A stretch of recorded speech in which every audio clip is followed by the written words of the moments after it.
Hello everyone, I hope you are doing well. So Allahabad high court की तरफ से एक बहुत बड़ी अपडेट निकल के आ रही है, खासकर कृष्ण जन्मभूमि शाही ईदगाह डिस्प्यूट को लेकर, क्योंकि इन्होंने यहाँ पर इलाहाबाद हाई कोर्ट ने ये कहा है कि 18 दिसंबर को यहाँ पर जो विवादित जो परिसर है इनका सर्वे करने की जो बात है वो कही है।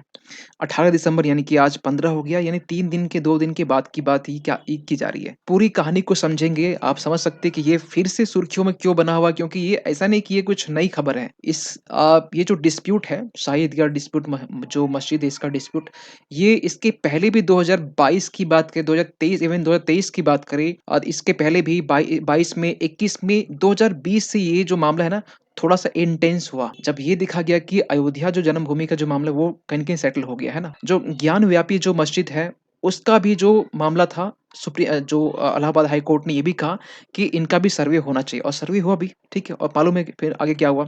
तो इस लेक्चर में हम लोग बात करने वाले यहाँ पर कि कृष्ण जन्मभूमि और जो शाही जो ईदगाह डिस्प्यूट्स हैं, इसको लेकर यहाँ पर क्या-क्या अभी बातें हुई है, और थोड़ा हम लोग ब्रीफली हिस्ट्री को भी जानने की कोशिश करेंगे। तो ये जो बेसिकली जो मंदिर है, यहाँ पर देखिए, थोड़ा हिस्ट्री जानने से पहले तो हम बताना चाहते हैं कि जो कृष्ण जन्मभूमि जो मंदिर है और जो शाही ईदगाह डिस्प्यूट जो चल रहा है, मॉस्क, ये दोनों आस-पास में है, और दोनों आस-पास में है तो कहीं न कहीं कुछ टाइम के लिए सेटल हुआ, ठीक है? 1968 के बाद में थोड़ा सेटल लगा कि कुछ सेटल हो चुकी है।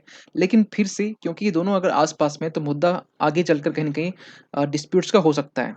तो ये फिर से डिस्प्यूट्स में है। देख सकते हैं कि हर एक मीडिया आर्टिकल्स में ये जो आर्टिकल्स है ये पब्लिश किया गया। Allahabad high court allows court monitored Shahi Idgah mosque survey. यहाँ भी आप देख सकते हैं, Allahabad high court allow survey of Mathura ईदगाह।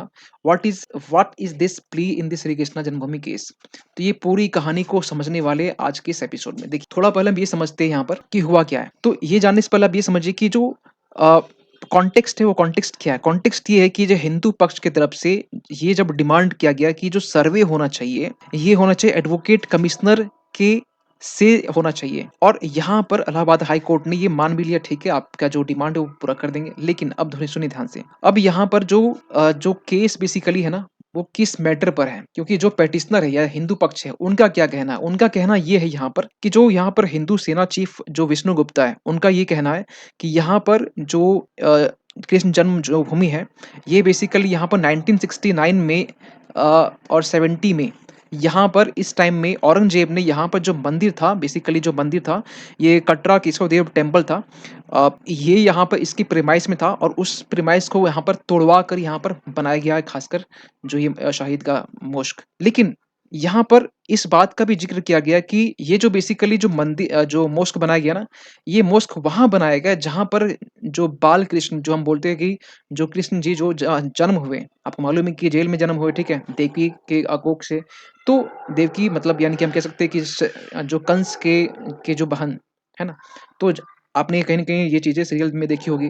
तो ये जब चीज़ें होती है ना, तो वो वही प्लेस है जहाँ पर अभी आज के टाइम में शाही ईदगाह मोस्क मस्जिद है। तो हिंदू पक्ष का ये दावा है। तो यहाँ पर अपने साइड से ये कहा गया, लेकिन एक बात ये भी कहा गया कि यहाँ पर जो मस्जिद है ना, वो मस्जिद यहाँ पर मतलब ये तो 1969 की बात है ना, इसके पहले यहाँ पर मंदिर ही था, ठीक है? बेसिकली यहाँ पर जो हिंदू जो धर्म है के जो लोग हैं, यहाँ पे इनकी आस्था थी, यहाँ पूजा करते थे, ठीक है? इवन कि इन्होंने यहाँ पे ये भी कहा कि जो एक इटालियन एक ट्रैवलर थी, जो एक बुक लिखी थी स्टोरिया डो मोगर करके। उन्होंने भी ये कहा कि यहाँ पर जो एक मंदिर था कभी पहले, ये मस्जिद बाद में आया, ठीक है? फिर जादूनाथ जो सरकार है, उन्होंने भी ये कहीं न कहीं आगे जाके कन्फर्म किया है। तो ये फाइनली ये कहा गया, लेकिन ये सब चीज़ें ना बहुत पहले चलती आ रही है, ये सब जो बातें हैं। फाइनली अभी क्यों इलाहाबाद हाई कोर्ट ने ये मंजूरी दी है कि ठीक है, सर्वे होना चाहिए, और सर्वे के बीच में कौन-सी जो अड़चन है वो आ सकती है, ये भी हम बात करेंगे। देखिए, फाइनली इस बार ये कहा गया कि ये हमारा आर्टिकल 25 के तहत में फंडामेंटल रिलीजियस राइट है कि यहाँ पर अपनी धर्म धर्म या जो आस्था उसको एक्सप्रेस करने का। और क्योंकि हमारी जो धर्म की आस्था यहाँ से जुड़ी हुई है, क्योंकि श्री कृष्ण का जन्म यहाँ पर हुआ है। तो ये जब बातें की गई, इसके बाद से इलाहाबाद हाई कोर्ट ने एक मेन पॉइंट, और भी मैटर था, लेकिन ये एक पॉइंट था, बहुत बड़ा मेजर पॉइंट था, जो कि जिसके बाद में इलाहाबाद हाई कोर्ट ने ये सर्वे के लिए मंजूरी दी है। लेकिन एक सवाल निकल के और भी आता है, क्या? देखिए, जब ये मंदिर है ना, बेसिकली ये मंदिर के बारे में ये जब चीज़ें सामने आई, तो यहाँ पर पूछा गया कि कौन-कौन से जो बातें हैं जो कहीं न कहीं पेटिशनर जो है उनके इनके व्यू को सपोर्ट करती है। तो सबसे जो पहली बात तो ये कि ये जो मंदिर आपको दिखाई दे रहा है, ठीक है? ये मंदिर दिखाई दे रहा है, यहाँ बोला गया कि ये जो पोर्शन है ना, ये पोर्शन्स ये लोटस शेप्ड कैरेक्टरिस्टिक्स का है, जो पिलर है बेसिकली, जो पिलर की बात जो कही गई है। और दूसरी बात यहाँ पे ये कहा गया कि जो पिलर का जो बेस है, जो पिलर है, इसमें जो पिलर है, उसका जो बेस है ना, वो बेस में शेषनाग की जो चित्रण है वो किया गया है। तो ये 2 चीज़ें बताई गई पहले, लेकिन यहाँ पर पेटिशनर चाहता क्या है? पेटिशनर जो है ना बेसिकली आज से नहीं, बहुत पहले से चाह रहा ये कि सबसे पहला चीज़ ये चाह रहा था कि जो यहाँ पर जो मस्जिद है, इसको सबसे पहले कंप्लीटली रिमूव करना, ठीक है? अभी हम आएँगे, हिस्ट्री में आएँगे, ठीक है? लेकिन जो चीज़ें अभी चल रही है उसको बात कर लेते हैं। रिमूव करना, दूसरी बात यहाँ पे ये कहा गया कि यहाँ पर जो कृष्णा का जो बर्थ प्लेस है, इस नाम से इसको डिक्लेयर करना चाहिए, ये यहाँ का जो नाम है। क्योंकि यहाँ का जो नाम बेसिकली वो शाही ईदगाह मोस्क के नाम से डिक्लेयर किया गया है। तो ये नाम को चेंज करना चाहिए। तो ये 2 बातें ना आज से नहीं, बहुत पहले से ये चीज़ें चली आ रही है। लेकिन फाइनली इसे ना 13 अक्टूबर यानी इसी साल की बात करें, 13 अक्टूबर की इस जो पेटिशन को कहीं न कहीं डिसमिस कर दिया गया। 2 जो मैटर था। अब यहाँ पर क्वेश्चन फिर निकल के आया है कि ठीक है, ये सब चीज़ें आपको नहीं करना, अब दूसरा पिटीशन डाला गया। फिर से एक ओरिजिनल सूट फाइल किया गया, जिसमें ये कहा गया कि ये लैंड हमें दे देना चाहिए। क्यों? क्योंकि हम कृष्ण जन्मभूमि का जन्म स्थान है, कंप्लीटली हमें दे देना चाहिए। लैंड का क्या मुद्दा है, ये हम आगे आएँगे, ठीक है? इसका टेंशन नहीं लेना है। फिर यहाँ पर ये कहा गया कि ठीक है, इतना सब कुछ होने के बाद ये सब मैटर में 9 केसेस ऐसे है ना, जो कि मथुरा के जो डिस्ट्रिक्ट कोर्ट है, वहाँ पर फाइल किया गया। लेकिन ये सब कुछ कहीं न कहीं 30 सितंबर 2020 की हम बात कर रहे हैं। जब सिविल कोर्ट में जब ये चीज़ें जब केस फाइल की जाती है, तो यहाँ पर बोला ये जाता है खासकर कोर्ट ये कहती है कि जो प्लेसेस ऑफ वर्शिप प्रोविज़न जो एक्ट है, कि इस एक्ट की हम बात करें, places of worship special provision act 1991, ये बेसिकली 1991 में आया था अयोध्या डिस्प्यूट्स के बाद में, जो कि इसमें ये साफ-साफ कहा गया कि 1947 के बाद में जितने भी खासकर जो रिलीजियस प्लेसेस जहाँ पर लोगों की आस्था है, जहाँ पूजा करते हैं, ये अगर एन्शिएंट मोन्यूमेंटल अगर साइट्स है, तो वहाँ पर स्टेटस को बना के रखना, यानी कि जो का त्यों, यानी कि जो जिनका है वही रखे। अगर वो किसी पहले 1940 से इसके पहले भी अगर कोई मस्जिद है वो अगर हिंदू का था, हिंदू पक्ष का था, तो फिर भी ये चीज़ें बदली नहीं जा सकती है। और एक पता है क्या इसमें सबसे बड़ा एक क्वेश्चन क्या है कि ये जो एक्ट है इसका जुडिशियल रिव्यू नहीं हो सकता, एक्सेप्ट कि अयोध्या डिस्प्यूट्स को छोड़कर। अयोध्या डिस्प्यूट्स के को भी इसी में रखा गया था, लेकिन यहाँ पर चीज़ें आगे बढ़ी और आगे बढ़कर आपको मालूम है कि अयोध्या का जो एक कॉन्फ्लिक्ट था, डिस्प्यूट था, वो कहीं न कहीं हिंदू पक्ष में आया। तो यहाँ पर ये बोला जा गया, फिर से बोला गया, ये डेट है 30 सितंबर 2020 को, कि जो places of worship special provision act 1991 है, इसके तहत में जो जिनके पास में है, उनके पास में रहेगा। और यहाँ 1947 से पहले ये जो ईदगाह जो मस्जिद है, वो मुस्लिम पक्ष के के पास में था। ठीक है, यहाँ तक तो सब कुछ सही चल रहा था और इसके बाद भी जो भी था, सिविल कोर्ट तो इसे भी डिसमिस कर दिया गया, जो भी पिटीशन फाइल किया गया। लेकिन यही इसी चीज़ को ओवरटर्न करते हुए जब मथुरा कोर्ट जब ले जाया गया, इसको फिर से ओपन करने के लिए, तो मथुरा में भी बहुत सारा जो पिटीशन ओरिजिनल फाइल शूट किया गया। आगे चीज़ें बढ़ी किसी तरीके से, ठीक है? और यहाँ फाइनली जो मैटर जो निकल के आता है ना, वो मैटर निकल के आता है, जो मेन जो इश्यू है, वो 13.37 यानी 13.37 एकड़ की जो ज़मीन है ना, इसका पूरा विवाद है। क्या विवाद है? इसको थोड़ा समझ लेते हैं, फिर हम और हिस्ट्री में चले जाएँगे। ये पूरा विवाद इसका है कि 13.37 जो एकड़ है ना, ये पूरे लैंड पे जो एक नामांकन बोल सकते हैं, ये कृष्ण जन्मभूमि स्थल इसे माना गया है। लेकिन इसी जन्मभूमि स्थल में 11 एकड़ की जो ज़मीन है ना, यहाँ पर तो ऑलरेडी हिंदू पक्ष के पास में है और जो कि कहीं न कहीं यहाँ पर जो कृष्ण जन्मभूमि जो स्थल है, ये वो लोग मानते हैं। लेकिन जो 2.37 जो एकड़ की जो ज़मीन है, वो वहाँ पर शाही ईदगाह के पास में है, या हम ये कहें मुस्लिम पक्ष के पास में है। अब इसी के लिए 2.37 एकड़ की जो ज़मीन है, इसी के लिए पूरा विवाद हो रहा है और इसी के लिए हिंदू पक्ष ये डिमांड करता है कि ये जो ज़मीन है ना, ये हिंदू पक्ष के पास में पूरा होना चाहिए, यानी पूरी ज़मीन का जो मालिकाना हक है, वो हिंदू पक्ष में होना चाहिए। पूरा मामला ये है। थोड़ा-सा इस ज़मीन का जो 11.37 एकड़ है ना,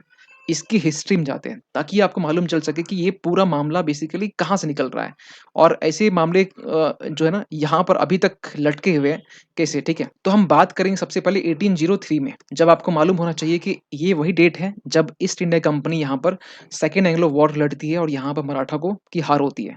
तो यहाँ पे ईस्ट इंडिया कंपनी के पास में जब ये वॉर लड़ती है, तो इसी टाइम में 1803 में ईस्ट इंडिया कंपनी पास में ये जो भूमि है, मथुरा के पास में जो है, वो इनके पास में आ जाती है और 1803 के पास जब वो आता है तो 1815 तक वो अपने पास रखती है और फ़िर 1815 तक में ये जो लैंड है, क्योंकि उस टाइम में कोई इम्पोर्टेंस, कोई रेलेवेंट था नहीं, क्योंकि ठीक है? क्योंकि उस समय ब्रिटिश रूल था। तो 13.37 जो एकड़ जो ज़मीन है, यही सब निकला है पॉइंट, ठीक है? एकड़ जो ज़मीन है, ये वही ज़मीन है जो यहाँ पर ऑक्शन नीलामी के ज़रिए यहाँ पर राजा जो पटनीमल है, राजा पटनीमल, तो राजा पटनीमल को यहाँ पे ऑक्शन में दे दी जाती है और ये अपने पास रखते हैं कुछ टाइम तक, और कुछ टाइम तक रखने के बाद में जब इनको भी लगता है कि यहाँ पर 1944 में का वो टाइम आता है जब यहाँ पर एक इंडस्ट्रियलिस्ट जिनका नाम होता है युगल किशोर बिरला। युगल किशोर बिरला जो है ना, ये खरीद लेते हैं और ये खरीदने के बाद में फाइनली 35 का दिन आता है, 35 का 1935 का डेट आता है जिस टाइम में यहाँ पर हिंदू पक्ष की तरफ से कहीं न कहीं जो इलाहाबाद हाई कोर्ट है, ठीक है? यहाँ पर सबसे पहले, यहाँ पहले से मंदिर थी, ठीक है? तो यहाँ पर मंदिर जो थी, यहाँ पर इलाहाबाद हाई कोर्ट सबसे पहले कोर्ट फाइल किया जाता है। यहाँ पर वो मस्जिद भी था बेसिकली, ठीक है? क्योंकि मस्जिद तो 1669 में ही बन चुका था, 70 के आस-पास में। तो यहाँ पर सबसे पहला जो कोर्ट में फाइल होता है, मतलब केस पिटीशन फाइल होता है इलाहाबाद हाई कोर्ट में, वो उसमें बेसिकली ये डिमांड किया जाता है कि ये जो पूरा लैंड है ना, क्योंकि देखिए मालिकाना हक बिल्कुल है, लेकिन यहाँ मंदिर है और धार्मिक चीज़ों में कहीं न कहीं जिनका ज़मीन भी है, वो भी इंटरफेयर नहीं कर सकता है। तो यहाँ पर इलाहाबाद हाई कोर्ट ने डिसमिस कर दिया जो भी कानूनी अधिकार डिमांड करने की जो बात कही गई थी उसको लेकर। लेकिन एक टाइम आता है 1951 जब देखा गया कि ये सब चीज़ें ना ऐसे इस रास्ते सुलझ नहीं रही, और क्योंकि 1944 का 35 वो टाइम था जब जब इंडिया में थी, मतलब ब्रिटिशर का राज था। तो 1951 का वो टाइम जिस टाइम में एक ट्रस्ट का निर्माण किया जाता है, खासकर जो युगल किशोर बिरला है, उनकी तरफ से। तो ये ट्रस्ट होता है श्री कृष्णा जन्मभूमि ट्रस्ट। तो ये ट्रस्ट का निर्माण होता है और ये ट्रस्ट बेसिकली ये फैसला करती है अपने आप में कि यहाँ पर हम लोग टेम्पल का निर्माण करेंगे। लेकिन 1951 के बाद में जब 1958 का वो डेट आता है, जब जिस टाइम में यहाँ पर अगेन जो श्री कृष्णा जन्म स्थान सेवा संघ एक संघ का गठन किया जाता है और ये यहाँ से मामला जो है ना बिगड़ना स्टार्ट होता है, क्योंकि इनके पास में मालिकाना हक नहीं था, ठीक है? क्योंकि ये बिल्कुल एक ट्रस्ट था और मालिकाना हक जिनके पास में था वो बिरला था। आज भी टाटा बिरला का नाम आता है, वही बिरला, ठीक है? तो इनके बोल सकते हैं पूर्वज। तो ये एक ट्रस्ट था बेसिकली, एक संघ था। तो ये बेसिकली क्या कर रहे थे, ये कानूनी रूप से जो मालिकाना हक है ना, इनसे कहीं न कहीं इनके पास था नहीं। लेकिन फिर भी ये अपना मालिकाना हक की भूमिका जो वो निभा रहे थे। कौन? श्री कृष्णा जन्मस्थान सेवा संघ। जब ये अपनी भूमिका निभा रहे थे, तो यहाँ पर क्वेश्चन मार्क उठाया गया कि यहाँ पर उस लैंड पे भी इंटरफेयर करना स्टार्ट हो गया जहाँ पर शाही मस्जिद था। लेकिन अब इसी टाइम में अब देश आज़ाद हो चुका है। 58 का वो टाइम आ गया है। तो 1964 का वो टाइम आता है जिस टाइम में सिविल मुकदमा एक फाइल की जाती है पूरी ज़मीन के से रिलेटेड कि पूरी ज़मीन हमारी है। 64 यानी कि समझ सकते हैं कि इंडो चाइना वॉर के बाद 2 साल बाद, ठीक है? 1968 तक का वो टाइम आता है जिस टाइम में दोनों पक्ष के बीच में, हिंदू पक्ष, मुस्लिम पक्ष के बीच में, दोनों पक्ष के बीच में समझौता होता है और ये जो समझौता होता है दोनों पक्ष के बीच में, ये बेसिकली यहाँ पर डील जो होती है ना, दोनों मुस्लिम पक्ष भी जो बात की जाती है वो भी मान लेते हैं और उस वक़्त जो बात रखी गई कि जो कुछ जगह है मुस्लिम्स के लिए, ठीक है? कुछ जगह जो है मुस्लिम्स के लिए वो छोड़े अपने साइड से, ठीक है? और उसी के पास की जगह मुस्लिम पक्ष को उसके बदले में दी जानी चाहिए। तो ये भी टोटल दोनों पक्ष के एग्रीमेंट में ये चीज़ें हुई और वही है नतीजा है कि 2.37 जो एकड़ है ना, जिसका मामला फँसा हुआ है, वो यही है। वो यहीं से निकला हुआ है।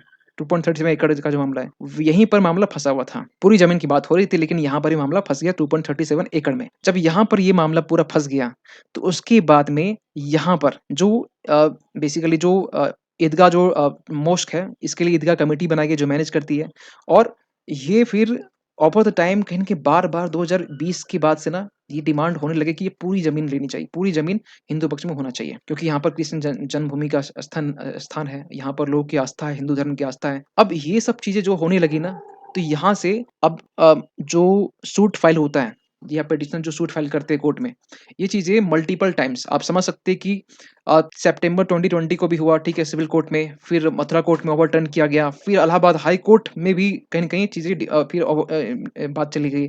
अब इलाहाबाद हाई कोर्ट ने फाइनली ये कहा है, ज्ञानव्यापी मंदिर मोस्क जो था ना, मोस्क वही मुद्दा इलाहाबाद हाई कोर्ट ने भी दिया था सर्वे करने का और इस बार भी इलाहाबाद हाई कोर्ट ने ही दिया सर्वे करने का। यहाँ पे हिंदू पक्ष का ये मानना है कि एक बार तो यहाँ पर जो मस्जिद है ना, एक बार एक्सकवेशन तो कर लो, एक बार तो सर्वे कर लो। अगर यहाँ पर नहीं मिला तो ठीक है, कोई बात नहीं। सर्वे करने में क्या दिक्कत है? यहाँ पहले मंदिर था, मंदिर था। अब इसमें पॉलिटिक्स भी होंगी, ठीक है? और एक चीज़ आपको समझना होगा कि अभी 2024 में इलेक्शन आने वाला है। तो ऐसे खासकर अ, हिंदू मुस्लिम्स का जो इश्यू है ना, ये इस टाइम में अभी आगे होगा, ठीक है? क्योंकि ये इलेक्शन आने वाले हैं, बाकी आप लोग समझदार हैं। और यहाँ 2024 में ये चीज़ें इलेक्शन प्लस दूसरी बात ये है कि रियलिटी माने, इसको एक पॉलिटिक्स को हम साइड करते हैं। रियलिटी अगर माने, आप मेरा ओपिनियन माने तो अपना ओपिनियन बिल्कुल बहुत कम देते हैं। तो मेरा माने तो यहाँ पर ओरिजिनली यहाँ पर मंदिर था, ठीक है? जो बाद में मस्जिद बना, ठीक है? लेकिन ये हर एक हिंदू पक्ष चाहेगा कि यहाँ पर ये जो सर्वे है वो होना चाहिए और सर्वे में जो चीज़ें मिलेंगी, बिल्कुल ये हमारे पक्ष में होगा। तो मिलते हैं किसी अगली वीडियो में। हाँ, अगला आपका क्या मानना है इस शाही ईदगाह मस्जिद के बारे में? कमेंट कीजिएगा ज़रूर। मिलते हैं किसी अगली वीडियो में, तब तक के लिए थैंक यू सो मच।